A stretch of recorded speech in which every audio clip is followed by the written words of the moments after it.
다 같이 일어서셔서 하나님의 말씀을 받도록 하겠습니다. 하나님의 살아있는 말씀입니다. 여호와께서 모세에게 이르시되 바로의 마음이 완강하여 백성 보내기를 거절하는도다. 아침에 너는 바로에게로 가라. 보라, 그가 물 있는 곳으로 나오리니 너는 나일강가에 서서 그를 맞으며 그 뱀 되었던 지팡이를 손에 잡고 그에게 이르기를 히브리 사람의 하나님 여호와께서 나를 왕에게 보내어 이르시되 내 백성을 보내라. 그러면 그들이 광야에서 나를 섬길 것이니라 하였으나 이제까지 내가 듣지 아니하도다. 여호와가 이같이 이르노니 내가 이로 말미암아 나를 여호와인 줄 알리라. 볼지어다 내가 내 손에 지팡이로 나일강을 치면 그것이 피로 변하고 나일강의 고기가 죽고 그 물에서는 악취가 나리니 애굽 사람들이 그 강물 마시기를 싫어하리라 하라. 여호와께서도 모세에게 이르시되 아론에게 명령하기를 내 지팡이를 잡고 내 팔을 애굽의 물들과 강들과 운하와 못과 모든 호수 위에 내밀라 하라. 그것들이 피가 되리니 애굽 온 땅과 나무 그릇과 돌그릇 안에 모두 피가 있으리라. 모세와 아론이 여호와께서 명령하신 대로 행하여 바로와 그의 신하의 목전에서 지팡이를 들어 나일강을 치니 그 물이 다 피로 변하고 나일강에 고기가 죽고 그 물에서는 악취가 나니 애굽 사람들이 나일강 물을 마시지 못하며 애굽 온 땅에는 피가 있으나 애굽 요술사들도 자기들의 요술로 그와 같이 행함으로 바로의 마음이 완악하여 그들의 말을 듣지 아니하니 이는 여호와의 말씀과 같더라. 바로가 돌이켜 궁으로 들어가고 그 일에 관심을 가지지도 아니하였고 애굽 사람들은 나일강 물을 마실 수 없으므로 나일강가를 두루 파서 마실 물을 구하였더라. 여호와께서 나일강을 치신 후 이레가 지나니라. 앉으시기 바랍니다. 우리 기도 한번 하겠습니다. 하나님 아버지 감사합니다. 저희들을 이 자리에 불러주시고 또 하나님의 임재 가운데로 허락하심을 감사합니다. 저희들에게 필요한 것은 말씀이고 또 말씀은 우리가 생명을 누리는 데 충분하다고 하였습니다. 우리가 세상에서 생명을 누리지 못하는 것은 말씀의 기근 때문이라고 하였습니다. 그리하여서 하나님께 간구하옵는 것은 우리 심령들에게 이 시간 말씀을 통해서 하나님께서 정말 생명의 생수를 공급해 주시기를 간절히 소망합니다. 성령께서 이 일을 하실 수 있는 분이고 또 하시기를 원하심을 믿습니다. 예수님 이름으로 기도합나이다. 아멘. 저 같은 이 설교자들은 가끔씩 이 회중들 앞에서 한 번씩 이렇게 고백할 필요가 있다고 생각합니다. 왜냐하면은 이 목사라는 직업만큼 위선자가 되기가 쉬운 직업이 없습니다. 맨날 이 성경적으로 올바른 소리 하다 보니까 위선자가 되기가 쉽거든요. 그래서 이 프란치스코라고 아시죠? 프란시스. 13세기 기독교 성인이죠. 아주 추앙받는 프란치스코. 이분이 이런 말을 했어요. 제가 영어로 써서 죄송한데 한번 읽어보시기 바랍니다. 어려운 단어 하나도 없기 때문에 읽으면서 이렇게 감이 확 올 수도 있습니다. 이렇게 말했어요, 이 사람이. Unless you preach everywhere you go, there is no use to go anywhere to preach. 다시, 이 preach는 설교하다는 뜻이거든요. Unless you preach everywhere you go, there is no use to go anywhere to preach. 무슨 말이냐면, 이 지역 비슷하게 의역하자면, 이 설교자 당신이 모든 곳에서 설교자로서 살아가지 않는다면, 어디에서도 설교에도 소용없다. 그러니까 솔직히 이렇게 말하자면, 네가 삶 가운데 설교를 살아가지 않으면 설교하는 게 무슨 소용이 있냐? 이게 대부분의 설교자들의 번민이고 고뇌입니다. 이 설교 준비하다 보면 이런 음성이 들리는 것 같아요. 성령께서 하시는 건지 뭐 육신에 들리는 건 모르겠지만은 양심에 들리는 건 모르겠지만은 너부터 잘해라. 너나 잘해라. 이런 소리가 들립니다. 이번 설교를 준비하면서도 사실 제가 좀 힘들더라고요. 너부터 잘해라. 그래서 하나님께 물어봤습니다. 하나님, 그럼 어떻게 해야 되겠습니까? 뭐 그만둘까요? 하나님께서 너부터 좀 노력하고 해라. 너부터 좀 노력하고. 그래서 왜 이런 말씀을 드리느냐? 자, 오늘 본문의 내용이 제가 여러분에게 설교하는 게 아니고 저와 여러분이 하나님의 말씀을 함께 듣는 것이라는 그런 심정으로 들었으면 좋겠다. 그래서 말씀을 드리는 것이고요. 여러분 이 출애굽 지금 이제 홍해가 갈라져서 애굽을 탈출하기 전에 이제 바로 왕이 마음을 딱딱하게 해서 이스라엘 백성을 안 보내주니까 어떻게 했습니까? 하나님께서 10가지 기적적인 재앙을 베푸세요.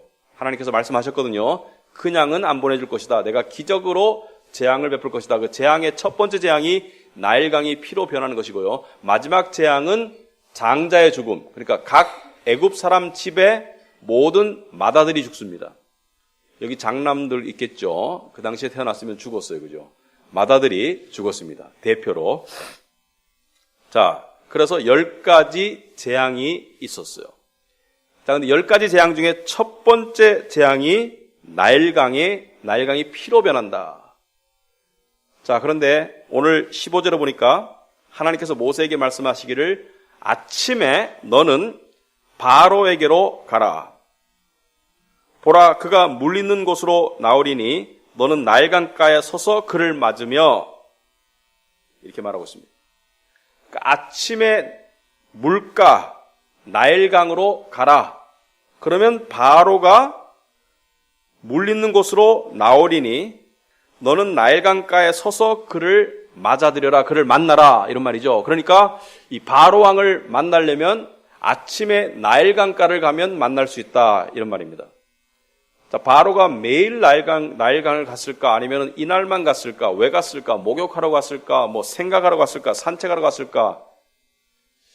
조금 이따 다루겠지만 굉장히 중요한 의미가 있는 장소입니다. 왜냐하면 바로가 그냥 목욕하러 간 게 아니고 앞에 좀 꺼주세요. 춥다. 나도 추워요. 변덕이 심해서 미안합니다. 자, 나일강이 뭐냐? 여러분 세계사 시간에 배웠죠. 인류 문명의 발생지가 있습니다. 고대 문명의 발생지가 4군데 있어요. 나일강을 중심으로 한 이집트 문명, 그 다음에 티그리스 유프라데스 강을 중심으로 한 메소포타미아 문명, 그 다음에 인더스 강을 중심으로 한 인더스 문명, 그 다음에 나머지 하나가 황하 문명. 누가 말했는 것 같아요. 중국 황하 유역을 중심으로 한 황하 문명. 이렇게 고대 문명의 발생지를 보면 강을 끼고 있었습니다. 그러니까 강이 없이는 문명이 건설될 수 없고 국가가 건설될 수 없고 사람들이 모여 살 수가 없었어요. 그러니까 강은 그만큼 중요한 곳이죠. 고대 사회에서. 물론 현대도 마찬가지입니다. 지금의 글로벌 대도시는 다 강을 끼고 있어요. 왜냐? 당연하죠. 강을 통해서 사람의 생존에 필수적인 식수를 얻지 않습니까? 식수. 물론 강이 없어도 우물을 파거나 냇물에서 식수를 얻을 수 있지만 또 가장 중요한 식량을, 농사를 지을 수 있는 농수를 얻을 수가 있죠. 그것도 안전하게, 스테디하게 얻을 수가 있는 곳이 강이죠. 그리고 또 강은 식량을 제공합니다. 물고기 같은 수산물을 통해서 식량을 제공하고 풍성한 수산물을, 그 다음에 운송과 운반의 수단이 됩니다. 육지로는 운반하기 힘든 거대한 물량을 배나 뗏목을 통해서 이동할 수 있는 그런 수단이 되고 또 적의 침입으로부터 막아줄 수 있는 요새도 되죠. 그러니까 강을 중심으로 모일 수밖에 없는데 이집트도 마찬가지죠. 이 나일강을 중심으로 세워진 국가가 이집트입니다. 그런데 이집트 사람들에게 나일강은 어떤 의미가 있을까? 여러분, 이집트 사람들에게 나일강은 어떤 의미가 있을까요? 식량의 원천이고 농사의 원천이고 그 다음에 어떤 운송의 수단이고, 그러다 보니까 이집트 사람들은 나일강을 삶의 원천이자 삶의 지탱자이며 수호자로 여겼습니다. 그래서 많은 문명 속에서 공통적으로 이 강을 숭배하는 종교가 탄생합니다. 그래서 애굽 사람들에게 나일강은 애굽의 수많은 신들 중에, 그러니까 애굽도 다 신이었어요. 이 중요한 신만 80개가 넘었습니다. 바로 왕을 비롯해서. 근데 그 신들 중에 으뜸 가는 신이 나일신이었어요. 나일신. 그래서 나일강을 신으로 숭배했습니다. 그래서 바로 왕이 아침마다 간 거예요. 왜냐하면 오늘날도 마찬가지죠. 일본도 마찬가지고 동남아시아 보면 이 신을 믿는 사람들, 아침에 꼭 자기가 믿는 신을 만나고 하루를 시작합니다. 그 만나서 뭘 이야기합니까? 오늘 하루 복 받게 해주시고 화를 피하게 해주셔서 이렇게 빌고 시작하죠. 마찬가지로 바로 왕도 나일강을 아침에 찾는 것이 그의 일과의 시작이었습니다. 나일강을 찾아서 나일강에게 숭배하고 나일강을 숭배하는 의식을 치르고 난 다음에 하루를 시작했다. 그래서 나일강이 어느 정도 숭배되었느냐? 이집트 문헌을 보면요. 성경의 문헌이 아니라 이집트 문헌을 보면 나일강에는 다양한 애칭이 있었어요. 그 중에 하나가 하피였습니다. 하피, H-A-P-I, 하피. 나일강을 언제 하피라고 불렀느냐? 여러분, 강은 범람할 때가 있어요. 홍수가. 홍수가 나는 것은 좋은 것이 아니라고 생각할 수 있습니다. 왜? 가옥이 파괴되고 사람이 죽을 수 있고 짐승이 떠내려가요. 그러니까 피해가 있기 때문에 홍수는 좋지 않은데 나일강의 범람은, 나일강의 홍수는 애굽 사람들에게 필수적으로 필요한 것이었습니다. 왜냐하면 중동의 척박한 땅이 농사가 안 됩니다. 거름을 줘야 되고 개간을 해야 돼요. 근데 그 척박한 땅을 사람이 거름 주고 개간할 방법이 없어요. 그런데 홍수가 나잖아요. 그러면 강의 이 영양이 풍부한 토양과 물의 이 부유물, 그러니까 이 부유물이 다 거름이죠. 이 거름이 물과 함께 흘러 넘쳐서 이 척박한 땅에 확 쌓이는 거예요. 그러니까 자연재해에 의해 가지고 토지가 바로 거름이 들어가는 토지로 개간이 되는 것이죠. 자연적으로. 얼마나 축복입니까? 그래서 하피 찬양가를 만들어서 불렀어요. 이집트 사람들이. 문헌에 의하면 이렇게 불렀습니다. 하피여, 당신의 모습에 존귀와 영광을 돌립니다. 당신은 이집트를 적셔 주셔서 우리에게 풍성함을 주십니다. 모든 존재하는 것들이 당신의 능력으로 만들어졌고 당신의 축복으로 우리의 생명이 지탱됩니다. 자, 여기까지 보니까 하나님으로 바꾸면 딱 좋겠죠. 그죠? 하나님이여, 모든 존재하는 것들이 당신의 능력으로 만들어졌고 당신의 축복으로 우리의 생명이 지탱됩니다. 자, 이게 우상숭배죠.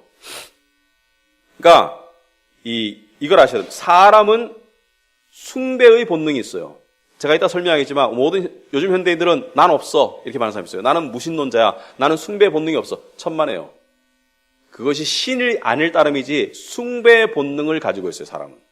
근데 사람은 누구를 숭배하느냐? 사람은 자기가 가장 의존해야 되는 대상을 숭배합니다.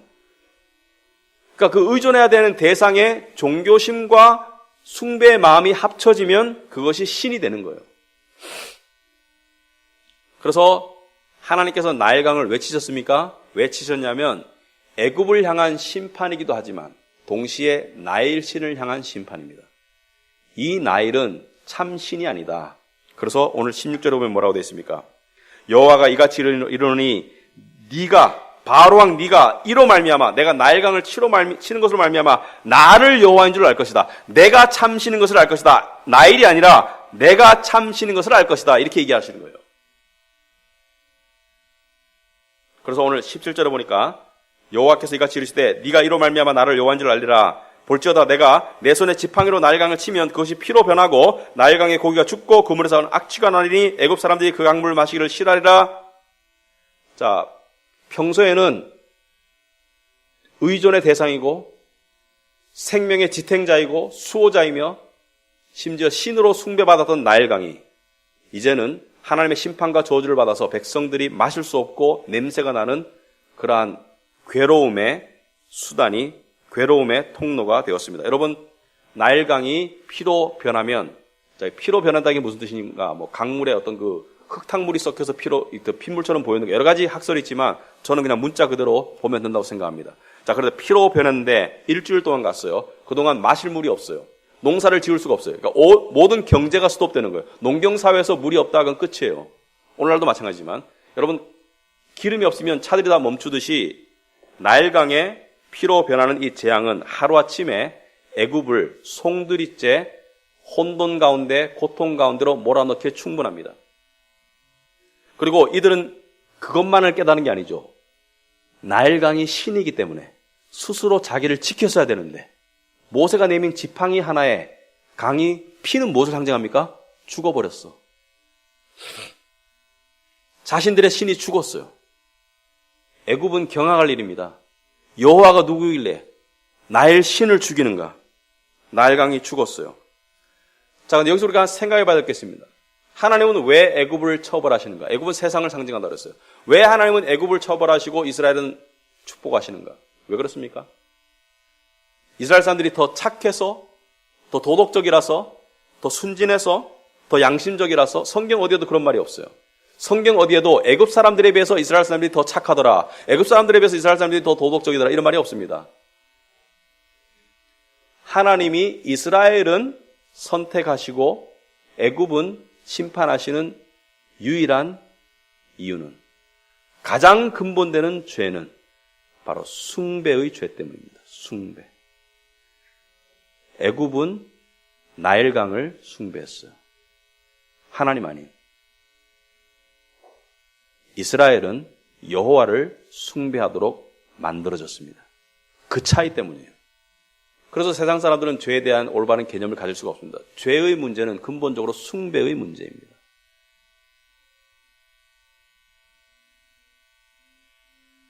하나님께서 바로 왕에게 모세를 통해서 내 백성을 가게 하라, 내 백성을 가게 하라. 가게 하는 게 목적이 아니었습니다. 애굽의 종살이에서 벗어나는 게 목적이 아니었어요. 그러니까 구원 자체가 목적이 아니었어요. 그래서 뭐 하라고? 그래서 나를 섬기도록, 호렙산에서 나를 예배하도록 하라. 그게 목적이었습니다. 그러니까 우리가 구원받았잖아요. 구원받은 게 천국이 목적이 아니에요, 사실은. 하나님을 예배하는 예배자로 살아가는 게 목적입니다.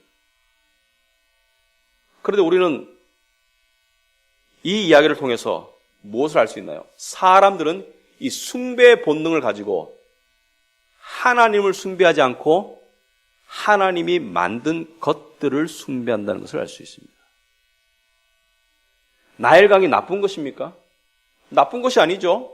필요한 것이고 좋은 것이에요. 필요하죠. 물 없이 살 수 있습니까? 좋은 것이죠. 도움이 되니까. 그런데 아무리 필요하고 좋더라도 그것이 하나님의 자리, 숭배의 자리에 들어가면 그것이 죄인 것이죠. 그래서 로마서 1장 25절에 보면 하나님께서 죄를 이야기하실 때 이는 그들이 하나님의 진리를 거짓 것으로 바꾸어 피조물을 조물주보다 더 경배하고 섬김이라. 피조물을 조물주보다 더 경배하고 섬기는 것을 죄라고 말한다. 오늘날 세상을 향한 메시지도 마찬가지입니다. 넌 누굴 섬기니? 누가 너의 하나님이니? 누가 너의 숭배의 대상이니? 너의 숭배의 대상이 참으로 하나님이니 아니면 세상의 것들이니? 아무리 좋을지라도. 물론 사람들이 말할 겁니다. 우리는 한강을 숭배하지 않아요. 한강을. 여러분, 오늘날 대표적인 나일강이 뭡니까?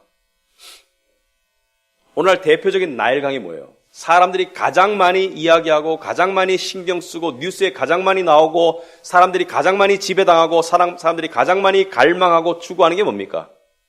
일반적으로. 물론 아닌 사람도 있어요. 좀 색다른 걸 숭배하는 사람도 있어요. 그러나 일반적으로 사람들이 가장 많이 신경 쓰고 추구하고 갈망하고 두려워하는 게 뭡니까? 경제, 돈. 그렇지 않습니까? 정치인들이 가장 많이 이야기하는 게 뭡니까? 경제. 매스컴에 가장 많이 나오는 뉴스가 뭡니까? 경제. 전셋값이 어떻다. 주식이 폭락했다. 부동산이 어떻다. 연봉이 어떻다. 경제예요, 경제. 돈 때문에, 돈이 나쁜 건 아닙니다. 오해하지 마세요. 나일강처럼 돈도 필요한 거예요. 돈도 좋게 쓸 수도 있어요. 그러나 그것이 지나쳐서 그것이 내가 가장 갈망하고 가장 신경 쓰고 가장 추구하는 넘버 원이 되면 그것은 우상 숭배가 되는 것이죠. 요즘 돈의 힘이 얼마나 큰지 한번 보세요. 예를 들어서 돈 때문에 애를 못 낳겠대요. 돈 때문에 애를 하나, 둘 이상 아니, 다 그렇다는 건 아니에요. 하나, 둘 낳으신 분이 다 그렇다는 건 아니지만, 오해하지 마세요. 일반적으로 그렇다는 얘기입니다. 돈 때문에 애를 많이 삼포, 돈 때문에 애를 못 낳겠다. 30년 전에 우리가 보릿고개에 있었을 때 애들을 주렁주렁 낳았거든요. 그건 뭐죠? 지금 훨씬 더 잘 사는데 왜 돈이 없어서 애를 못 낳겠다는 것이죠? 왜 그렇습니까? 돈에 의해서 세뇌당하는 거예요. 돈 없으면 너 이거 못해. 돈 없으면 너 이거 못해. 돈 있어야 이거 할 수 있어. 돈에게 계속 세뇌당하고 대부분의 사람들이 세뇌당했다 보니까 그게 하나의 통념적인 믿음으로 변한 거예요. 그겁니다. 왜 못해요? 우리가 돈에게 세뇌당하고 지배당하고 있기 때문에 그런 거예요. 돈이 오늘날의 대표적인 나일강입니다. 돈을 숭배하는 것이죠.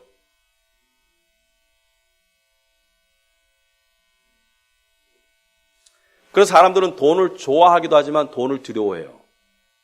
돈에게 버림받을까 봐. 특히 돈에 대한 두려움이 큰 계층이 부유층이게요? 가난한 사람이게요?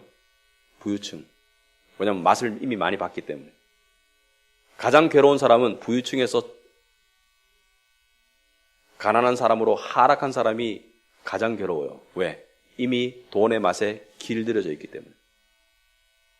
그래서 가난한 사람보다 더 두려운 게 부유층입니다. 왜? 놓칠까 봐. 엊그저께 보니까 영어학원 어떤 원장님이 자살을 했다고 이렇게 뉴스에 나왔어요. 54세. 유서를 좀 남겼고 주위 직원들의 증언을 종합해 보니까 2011년도부터 2014년까지는 유명학원이랍니다. 굉장히 돈을 많이 벌었어요. 2015년에 17억의 적자를 냈어요. 자살했습니다. 왜 그런지 아십니까? 돈의 그 힘을 너무 알아버렸는 거예요. 그러니까 그 돈의 힘에 의해서 돈에게 버림받을 때 그 무게를 견딜 수가 없었던 거죠. 여러분, 때때로 우리는 경제 위기라는 것을 겪습니다. 개인적으로, 가정적으로, 국가적으로, 때로는 글로벌적으로. 그죠? 2018년 서프라임, 여러 가지 몇 번의 경제 위기를 겪었어요. IMF도 겪었고. 요즘도 겪고 있습니다. 요즘은 상시적이라고 느껴져요. 진짜 위기인지 아닌지는 모르겠어요. 맨날 하는 말이 이대로 가면 곧 망할 것 같아, 나라가. 그런 위기감을 계속 조성하죠, 매스컴에서. 그래서 많은 사람들이 불안해해요. 많은 사람들이 이 분노 조절이 안 된대요. 왜 그런지 아십니까? 경제를 해결 못하기 때문에, 국가가. 그런데요, 진짜 경제 위기인지는 아니긴 모르겠지만 경제 위기가 왔다고 칩시다. 그 경제 위기가 하나님의 심판일 수가 있어요. 크게 보면. 사탄의 장난일 수도 있고 하나님의 심판일 수도 있습니다. 네가 섬기는 게 무엇이니? 돈이지. 나일강이 피로 변하니까 애굽 사람들이 혼비백산하듯이 경제 위기를 통해서 하나님께서는 그 우상 숭배의 삶의 자세를 하나님께서는 심판하시는 거예요. 경제가 요동치면 돈을 섬기던 사람들의 삶도 함께 요동치게 되어 있습니다. 왜냐하면 시편 115편 오면 너희는 너희가 만들고 섬기는 우상과 같아질 거라고 이야기했거든요. 너희는 너희가 섬기는 우상과 같아질 것이다. 115편 8절에 나와 있습니다. 115편 8절에. 여러분 생각해 보세요. 돈을 섬기고 추구하는 사람은 성격이 돈을 닮아가게 되어 있습니다. 이기적이고 계산적으로 되게 되어 있어요. 메말라가게 되어 있습니다. 교만하게 되어 있고. 사람은 자기가 섬기는 자를 닮아가게 되어 있습니다. 그래서 이 세상이 그만큼 각박해지는 거예요. 계산적이고 이기적이고 돈에 관한 하는 조금 더 양보 안 하려는 사람들만 우글우글 몰려 살고 있는 거예요, 오늘이.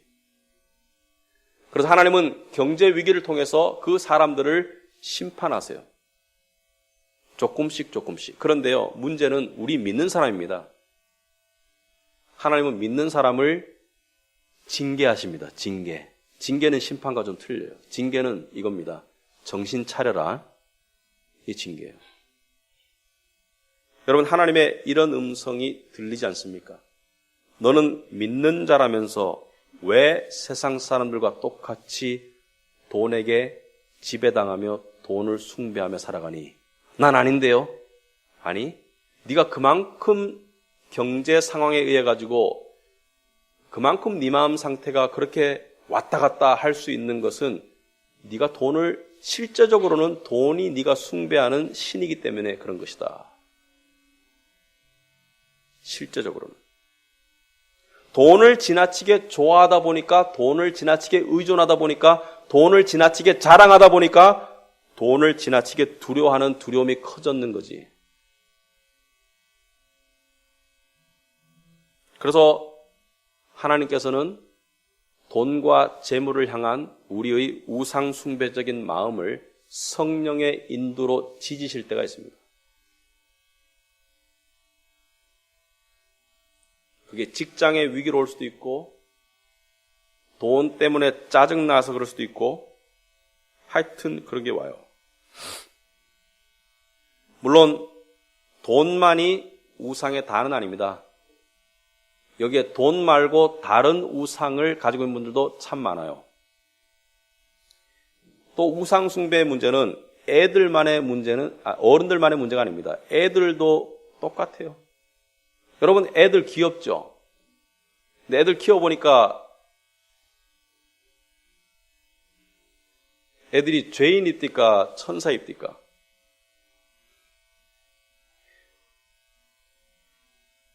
애들이 왜 귀여운 줄 아세요? 그래서 부모가 안 때려 죽이라고. 애들이 왜 작게 태어나는 줄 아세요? 그래서 부모 안 때려 죽이라고.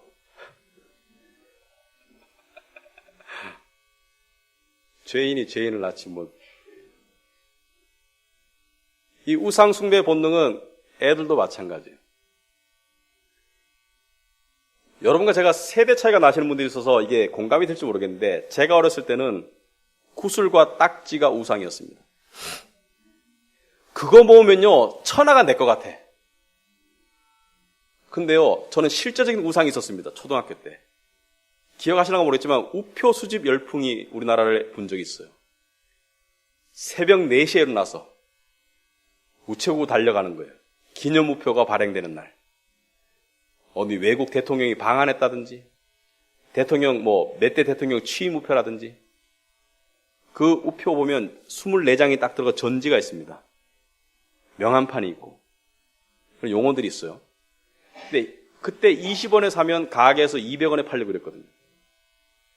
근데 이거 생각해 봤습니다. 이거 20원에 사면 지금 200원에 팔리는데 나중에 2,000원, 2만 원에 팔리면 땡 잡은 거죠. 그래서 우체국에 가면 나만 와 있는 게 아니고 많이 와 있어요. 뿌듯합니다. 우린 앞으로 잘 살 거야. 내 차례가 돼가지고 우표 떨어질까봐 조마조마해요. 근데 안 떨어지더라고요, 이상하게. 전지 한 장을 다 줘. 그 이상은 안 된대. 나중에 알았지만 그 우체국의 장난이었어요. 우표를 수백만 장씩 발행해놓고 뭔 희귀 우표는. 근데 그때까지 그걸 믿었거든요. 그때 무슨 생각이냐면, 학교에서 힘든 일이 있어도 우표책만 딱 들여다보면 그냥 마음이 편안하고 뿌듯하고 이런 생각을 해요. 나는 나중에 편안하고 부유하고 멋지고 재미있게 살 거야. 괜찮아. 시험 성적이 안 좋아도요, 우표책만 딱 들어오면 공부가 뭔 소용이 있겠니? 우표를 이만큼 모았는데. 근데 고등학교 어느 날 이사하다가 우표책을 도둑 맞았습니다. 세상이 끝나는 줄 알았어요. 야, 하늘이 노랗더라고요. 우상이 사라졌으니까. 여러분, 사람마다 종류는 다르지만 자신만의 나일강을 가지고 있습니다. 저는 집에서 제가 테레비 키면 애들이 10중 8구 맞출 수 있어요. 그건 어느 바다에 배가 돌아다니면서 고기 잡는 장면이에요. 저는 그거밖에 안 봅니다. 동해안, 알라스카, 서해안, 갈치, 홍어. 저는 그 꿈이에요. 그게 로망입니다. 이게 우상입니다.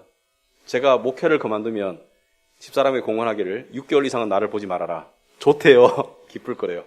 어디 갈 거냐고 그래서 배 타고 선언할 거라고. 근데 요즘 어획량이 상당히 안 좋아요. 오염도 많이 되고 기후변화도 있고 중국 어선들 때문에 어획량이 상당히 안 좋아요. 제가 이 수산업에 대해서 한 1시간 강의할 수 하도 봐가지고. 근데 어획량이 상당히 안 좋은데 어획량이 마르면은 어부들의 삶도 말라요. 그죠? 어획량이 마르면 어부들의 마음도 말라요. 어획량이 늘어나면 어부의 마음도 풍성해집니다. 그건 당연한 이치인데, 그런데 우리의 삶 가운데 어부는 사실 어획량이 신이죠. 그러면 우리는 어떻게 어획량이 줄어드는데도 마음이 덜 마를 수 있을까? 전혀 안 마를 수 있는 그것은 죽어야 되겠습니다. 좀 덜 마를 수 있을까? 반대로 어획량이 늘 때 그 어획량에게 마음을 빼앗겨서 그 어획량을 숭배하는 우상 숭배를 어떻게 하면 안 나갈 수 있을까? 시편 62편에 보니까 이런 말씀이 있습니다. 재물이 늘더라도 거기에 마음을 두지 말아라. 여러분, 하나님께서 재물을 주시거든요. 그 재물에 마음을 두지 마세요. 감사하고 쓰시고 좋은 일 하세요. 그러나 마음을 빼앗기지는 마세요. 빼앗기지 맙시다. 저도 부자가 될 수도 있으니까. 반대로 재물이 줄어들더라도 그것에 의해서 너무나 마음이 메말라가지 않을 수 있는 비결이 무엇인가? 내 사회생활이 흔들리더라도, 불안해지더라도, 경제 환경이 급격히 변화할 수 있을 가망이 있을지라도 거기에 내가 따라서 흔들리는 그러한 삶이 안 될 수 있는 비결이 무엇인가? 제가 이 설교를 준비하면서요, 생각해 봤습니다. 나는 이게 가능한가? 아니, 애들 공부시키고 이렇게 하다 보니까 나도 흔들릴 때가 있는데 나는 이게 가능한가? 근데 결론은 가능하니까 하나님께서 이렇게 하라는 거겠습니다. 좀 극단적인 생각을 해봤습니다. 내가 죽음 앞에 서는 상상을 해봤어요. 아직 한 번도 서본 적이 없고 서게 되면 그게 마지막일 것이기 때문에 여러분과 나눌 수도 없을 거예요. 그렇지만 죽음 앞에 섰을 때 어떤 느낌일까를 상상해봤습니다. 철저하게 외로울 것 같아요. 고독할 것 같아요. 왜? 뭐 내 아는 사람 어느 누구와도 같이 갈 수 없잖아요. 그리고 믿음이 있어서 그래도 견딜 수 있을 것 같지만 그래도 한 번도 가보지 않은 곳을 가는 설레임도 있겠지만 두려움도 상당히 클 것 같습니다. 현실적으로. 그런데 물론 제가 이렇게 얘기한다고 해서 가설이 아니라 우리 다 가야 되는 것이죠. 말씀이 다 가야 되잖아요. 그죠? 언젠가는 서야 되잖아요. 그럴 때 누가 나와 함께 하지? 돈이? 명예가? 인맥이? 재벌들은 인맥 없어서 죽습니까? 아파트 평수가?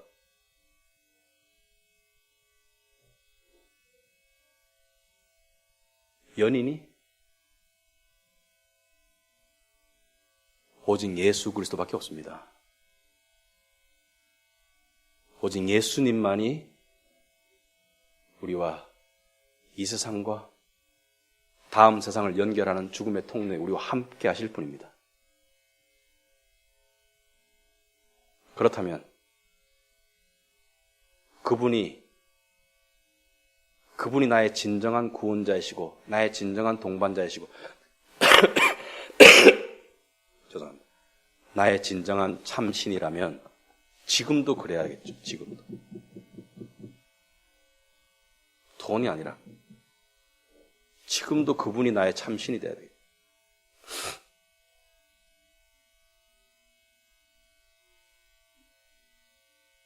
저에게 패턴이 있더라고요. 내가 가지고 있는 우상을 이루고 싶어서 또는 잃을까봐 계속 생각하고 이야기하는 습성이 있더라고요. 그런데 제가 참 미련하다는 걸 깨달았습니다. 어떤 대화는 필요하더라고요. 지혜를 얻기 위해서, 상담하기 위해서. 그러나 그냥 그 우상에 대해서 그냥 이렇게 푸념하듯이 이야기하고 계속 그걸 생각하고 주위 사람들과 이야기를 나누는 가운데 어떤 결과가 오든가, 어떤 결과가 옵니까?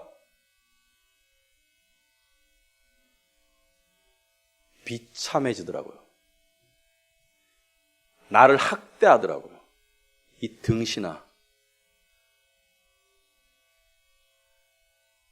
더 비참하게 나를 만들더라고요. 그런데 생각 안 하기가 불가능해. 말 안 하기가 불가능해. 왜? 내 모든 영혼의 신경이 거기에 가 있어. 이 신경줄을 끊어야 되는데 끊기가 불가능해, 이게. 끊어지지가 않아. 끈덕져서. 하나 끊으면 4개 달려있어.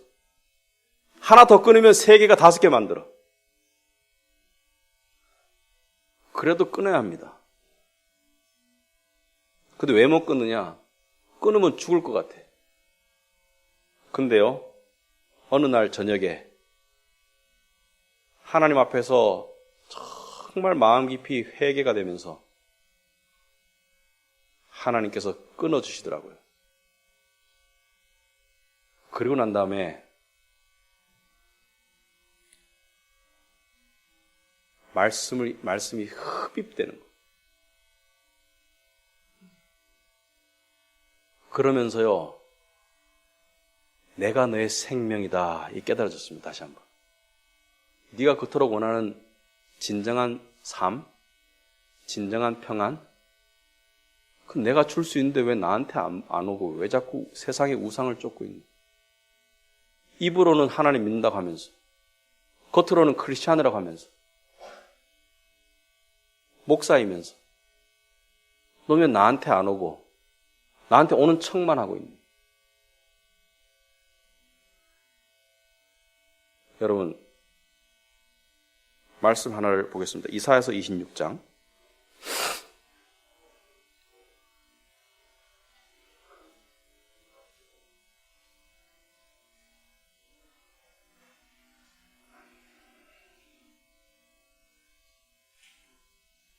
이사야서 26장 3절 말씀 보세요.